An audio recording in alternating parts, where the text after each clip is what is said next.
Hake. Thank you, Mr. Speaker. Mr. Speaker and members of the Assembly, your Finance and Tax Committee recommends a do not pass on House Bill 1058 by a vote of 10-3 and 1 absent. This bill would modify the requirement that the governing body of a taxing district proposing to impose a property tax levy at a greater mill rate than the zero increase of mills to mail to the property owner a notice of this action, and it would have to have been completed at least 7 days prior to the public hearing. While your Finance and Tax Committee is committed to transparency for the taxpayer, we recommend a do not pass on this bill. Our esteemed Vice Chairman from District 17 worked tirelessly with many organizations to try to put all of the notifications into one notification for the taxpayer. The one notification would have contained the estimated increase, if it so applied, and the day of the meeting all in one place, with the idea that the property tax owner could sort of stick it on the fridge and attend the meetings as they so choose.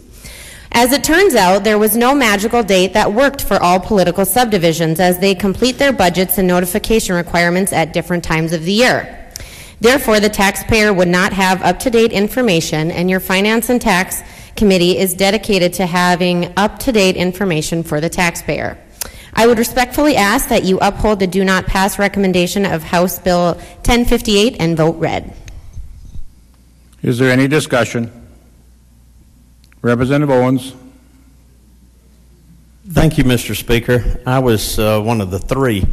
I tried my best to find a date that would work for everybody on that single notification, just to let you know, but it was somewhat difficult and with the timing and everything, just to get everything done. So I did vote against the do not pass because of my concern. The thing we've been fighting for years is notification of the stealth increase, where, and I'm sure all of you are familiar with the stealth increase. The stealth increase occurs when the property value goes up and then their taxes go up. And what's the first thing what they're told is, well, we didn't raise your mills.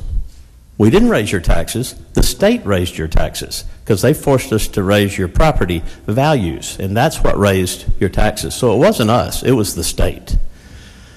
So nevertheless, there's been progress made on this, and I'd hate to see this bill die if we couldn't just still work on it a little while longer, even on the other side, to see if we can come up with something between the counties and everybody to make sure that the people know where the increase is coming from and where it's not coming from and why.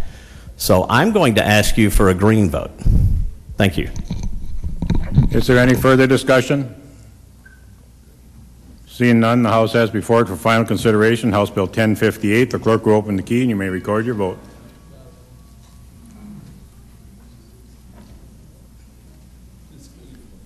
Has every member voted? Does any member wish to change their vote? Key will be closed and the clerk will take the record. The final vote shows 42 yea, 49 nay, 3 absent not voting. House Bill 1058 is declared failed. Continuing on the 11th order of business, the House has before